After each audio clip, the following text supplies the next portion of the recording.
Right now, Pittsburgh's best sports show is about to begin. Call us or tweet us. We've got things to talk about on the Ireland Contracting Nightly Sports Call. Well, hello, everyone, and welcome into the Ireland Contracting Nightly Sports Call. I'm your host tonight, Cassidy Wood. The Pirates drop their third great game in Milwaukee. The Brewers outscoring them 33-6 in this series. They're now on a 5-game skid. Brian Reynolds scoring all 5 RBIs tonight. Same song, same dance. We've talked about all season long. On the flip side, something a little exciting. We do have a joint practice tomorrow in Acrisure between the Steelers and the Tampa Bay Bucks before that second preseason game on Saturday. I'm joined alongside Chris Mueller. I went to say Molsey and then Mueller at the same time. But yeah, Molsey's in the house tonight. And Molsey, you know, we've talked about the Pirates relentlessly the past few months. Same song, same dance. So let's talk about something exciting. We have Steelers football tomorrow in Acrisure going up against the Bucks. Now, Aaron Rodgers said this week. Look, these practices, combined practices with the other team actually helps out the vets a lot more than a preseason game would because, let's face it, they don't play a lot in these preseason games. So he said he's really excited to get out there tomorrow against the Bucks and against that first team defense and see how this offense is going to look. And it's really going to be our first look at this first string offense, you know, going up against someone else. I know it's not a game-like setting. It's probably going to be 75% speed, but it will be very interesting to see how these two match up tomorrow. So I'm not with Rodgers. Well, I can't say I'm not with him on this one because he would know better. It's what he feels preps him better. But I still think you can't do any better than simulating an actual game by playing a game. Like, I would love to see them out there actually practicing. But his argument is in favor of these joint practices is that both coordinators on both sides of the ball for both teams are more willing to do their exotic stuff, more willing to show looks that you otherwise wouldn't see in a preseason game, and that these preseason games are good for the down-the-line guys, as you sort of alluded to, but for the ones, you're just going to see a lot of vanilla, and it's not going to prep you for the protections that you're going to have to call if you're Rodgers, the stuff you're going to have to adjust on the fly to if you're the offensive line, maybe even some of the coverages you're going to have to see, react to, read, and be kind of on the same page with Rodgers on if you're a receiver. So, you know, if it's 75% speed, I don't love that. But if the quarterback who's been around for 20-plus years says, in his opinion, that's going to get him more ready, I have to take him at face value. But I will go a little old school, kind of get off my lawn here and say I would prefer if you did see Rodgers out there with the rest of the ones in the actual game. But Mike Tomlin seems like he telegraphed this with Steelers.com. He's going to be deferential to his quarterback, and we won't really be able to second-guess that or not until they play the Jets and we find out how Rodgers looks. Yeah, it's it's kind of unfortunate. You want to see these ones get out there in the preseason, get a taste of what this offense is going to look like before it really starts to count. Because I really think the Steelers, like the defense, I really do think the defense is going to be really strong. I was out there in Latrobe all training camp watching these guys. You know, it's a different feel than what we had last season. And I know they were a top 10 defense for most of the year, fell off a little bit there at the end. And I think it's a wait and see game with this defense as it typically is. What are they actually going to do come January? And that question will be answered in January. But on the other side, I do think I think this offense is going to go as far as Aaron Rodgers and Broderick Jones and, you know, the rest of that offensive line is going to take them. And Broderick Jones, just a huge question mark. I mean, this dude, last year, we know all the personal fouls he was committing, and he said he wasn't as comfortable on that side. He wanted to get back to the left side, work on his technique more. I think, you know, he had a better showing out in Jacksonville than we saw him, how we saw him last season. But then we got a chance to talk to him this week, and he had some weird things to say. Just basically, it's all about the fight and the dog. And you know, this is a guy that's protecting your blind side, and I just think I'm a little I don't know, scared. I want to say scared, a little nervous about him in that spot. And it'll be very interesting to see him go up against Tampa tomorrow. But I do really hope that Aaron Rodgers will get out there in one of these preseason games, because it's going to be really unfortunate we go through all this and then don't see it until week 1. Well, now that his calf, who knows if his calf is fully good. Tomlin poo-pooed it, but my God, they've poo-pooed other injuries. Calvin Austin. I will say, I think he genuinely just got cleated and it broke skin. Like, I think that's what happened, and then they put ice on it and bandaged it. Well, you understand, I mean, you know this. If you have if it is a sore calf to any extent, then people get nervous because calf leads to Achilles. Achilles goes boom. It's Mason Rudolph time. So hopefully, if it is just a cleating, but there have been other situations, guys like Highsmith, guys like now Calvin Austin, who you're sort of wondering why they're not showing up more. As for Broderick Jones, I mean, I think my bona fides are pretty clear here. I felt the team mishandled him from the second they drafted him. They should have put him at left tackle. Maybe not let him sink or swim, but man, they held him out of the job for 2 years for a very mediocre player. And yes, Dan Moore is mediocre. I don't need to hear that he got $80 million in free agency. He's a mediocre football player at that position.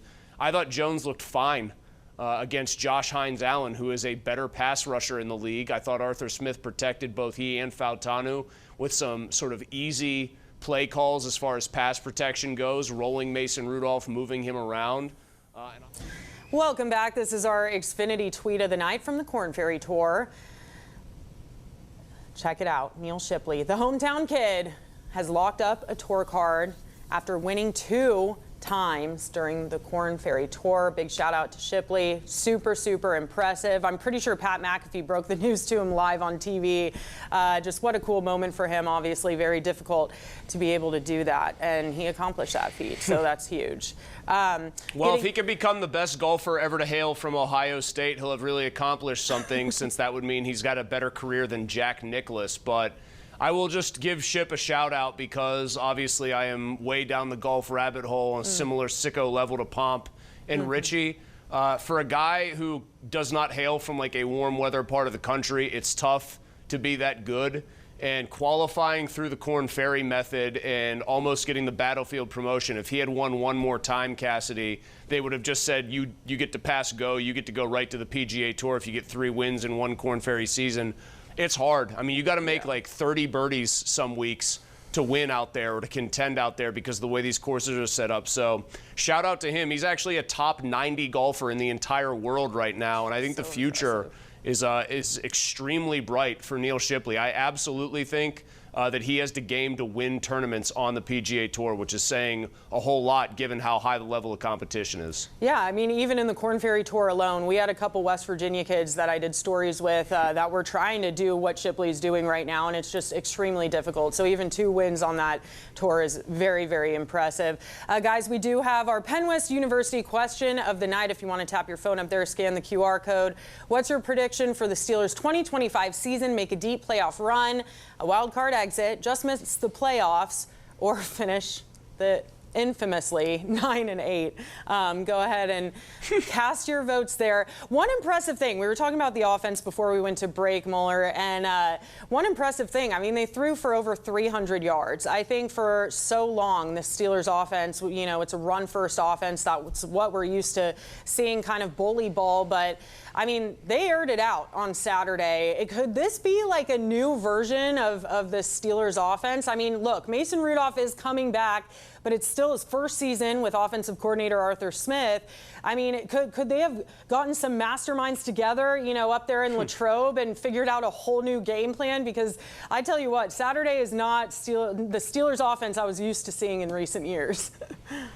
Of course, that was more the Ben offense, where they'd throw it 800 times a game if they felt like they needed to, but they had a Hall of Famer to be running that one. Again, recent years. I think the more, the more insightful part, the thing I would draw from in that game that might be more indicative of what you'll see is not so much what Skylar Thompson did, which was a lot of West Coast style passing. Like, he was getting the ball out, he was kind of chewing up yardage methodically. I thought you saw Rudolph, though, in play action, on the move, attacking the seams. I know Skylar Thompson did a little bit of that as well, but throwing the ball down the middle of the field and utilizing that portion of the field. And I think it's interesting to kind of note that and wonder about that, Cassidy, because one, Rudolph's 6'5". I think it's easier for him to throw some of those tall guy to tall guy passes. Rodgers not that tall. He's like 6'1.5", 6'2". Obviously has the gun for an arm. I think when we talk about, is their passing offense going to be like let me think, the Air Coryell with Dan Fouts in the 1970s and early 1980s? No, it is not. Is it even going to be the Roethlisberger offense? No, it's not. Is it even going to look like a great Aaron Rodgers passing attack from one of his MVP seasons? No, because he's not that guy anymore. I think here is the question, the $64,000 question, if you want to call it that. Mike Tomlin avoided the middle of the field like the plague last year with Fields and with Wilson. And Wilson has a Lombardi trophy and almost probably should have two, actually, definitely should have two. And the head coach, especially with Wilson, was so worried about attacking the middle of the field because it could lead to turnovers that he put the clamps on them. And so I think what you're going to find out real early on is, does he trust and respect Aaron Rodgers enough to open up the entire field to him? Then does Rodgers want to utilize it, And is Arthur Smith going to call games aggressively like a man who's not worried about what might happen if a play goes wrong? If you get all those factors in play and everybody is able to do their part and Tomlin's able to take his hands out of 10-2 and just kind of cruise with one hand on the steering wheel, you might see something interesting. But those are a lot of ifs, a lot of boxes that have to be checked that usually aren't checked when it comes to this team. Well, and I think another factor, too, is Darnell Washington. I mean, that's a guy that's just a monster out there, and I was curious last year why they weren't targeting him more in the pass game. And we did see, a couple dropped passes by him last year, which were concerning. But then you see that first drive, that opening drive on Saturday in Jacksonville, and I mean, Rudolph was slinging it down the field, and it was capped off by a Darnell Washington touchdown right over the middle, and he just bullied his defender. So, I think another factor could be Darnell Washington actually having like a breakout season this year and being more involved in that pass game. Well, they're going to run three tight ends a lot. They're probably going to have times. I suspect Connor Hayward's going to manage to make the team because they're going to have four tight end sets. I think they're going to run a lot of 12 personnel. I think you're going to see two tight ends out there often. Maybe you're going to see three, really, because Jonnu Smith obviously might be the better receiving threat of even he and Freiermuth. Here's the question with Washington. I think it's very simple. Is he going to get more involved because Aaron Rodgers finds ways to get him involved? It seems like Rodgers has been looking for him in practice a lot.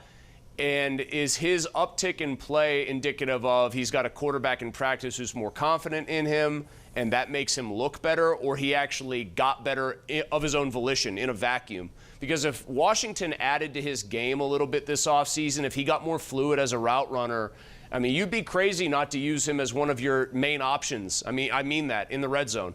6'7", almost 6'8".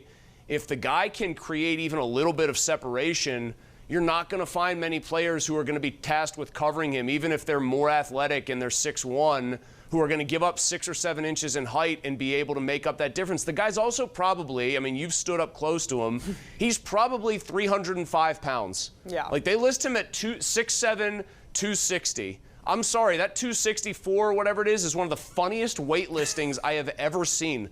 That is like when late career Ben was listed at 240 and he was playing at about 265 with about a 30-pound flak jacket on to take hits in the ribs. Washington's 264 if I'm 155. So you got a guy that big who's actually shown some movement fluidity. You'd be crazy not to try and utilize him more often if he shows you that he can be trustworthy and display good hands. Yeah, he was asked several times, do you think you could line up on the line and play left tackle if you were asked to? And he really didn't hesitate. He was like, yeah, I could do that. So, that goes to show that he's right up there with all of these linemen, too. Definitely in his size, no doubt about it. You mentioned Connor Hayward. I have some thoughts. So you think he's going to end up making this 53-man roster? I do. I think he still gives them something on special teams, and I do think one thing we know about Arthur Smith, if he could make the entire team out of tight ends, he would. If he could line up 11 tight ends and just tell one of them to play quarterback, he would just direct. If he had Tyler Warren, he'd just be running Wildcat with Tyler Warren and then running 11 tight ends out there total to try to run an offense. So I do think Hayward's special teams utility and the fact that I think that they look at him as a somewhat versatile chess piece. I'm not sure I agree with them on that, He's more of an H-back in terms of his build. He's not a true tight end by any stretch. But I think they look at him and see somebody that could occasionally help them create matchup problems. And I'm not saying he's going to make the team for sure. I do think he's like in that 52nd or 53rd man conversation. But right now, if you were asking me to fill out a roster, Cassidy, I would fill out one that had him on it. Yeah, I will say, too, Aaron Rodgers had amazing things to say about him the other day, just hyped him up a ton. All right, guys, we're going to head to break. Give us a call, 412-575-2600. We'll be right back after this.